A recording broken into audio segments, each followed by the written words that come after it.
আয়া ইউনিভার্স, ভবিষ্যৎ যাত্রার শুরু এখান থেকেই।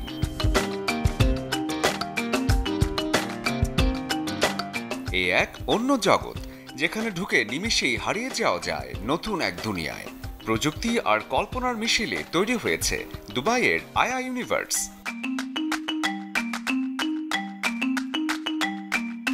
দুবাইয়ের বিখ্যাত ওয়াফি সিটি মলে সারাদিন কাটিয়ে দেবার মতো আশ্চর্য এক অ্যামিউজমেন্ট পার্ক 2022 সালে সবার জন্য উন্মুক্ত করে দেওয়ার পর মাত্র 19 মাসে পার্কটির আনন্দ উপভোগ করেছেন 7.5 লাখেরও বেশি ভিজিটর।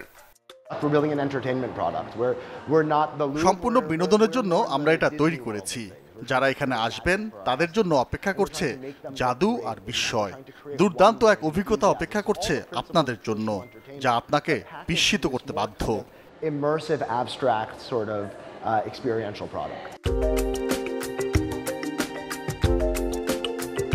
আয়া ইউনিভার্স অনেকটা বিখ্যাত ডিজনি ওয়ার্ল্ডের মতো হলেও ডিজনির চেয়েও আরও প্রাণবন্ত আর ইন্টারেক্টিভ অভিজ্ঞতায় ভরপুর এই পার্ক।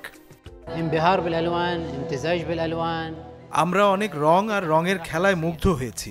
সময় কাটানোর দারুণ এক জায়গা, আর রুমগুলোতে ঢোকা মাত্রই মন ভরে গেছে প্রশান্তিতে। जो है हमारा पहला एक्सपीरियंस है और यहाँ पर जब हम लोग आए तो पहले ऐसे बाहर से लगा नहीं था कि कुछ होगा। এটা আমার প্রথম অভিজ্ঞতা। বাইরে থেকে একদম বোঝার উপায় নেই যে ভিতরে এত চমক অপেক্ষা করছে। একবারের জন্য এখন মনে হচ্ছে না আমরা একটা মলের মধ্যে পার্কে আছি। तो जैसे एंटर होते हो तो एकदम पूरा आप देख सकते हो, पूरा ऐसा लाइटिंग है बनाया, ऐसा लगता नहीं है कि ये मॉल के अंदर बनाया है।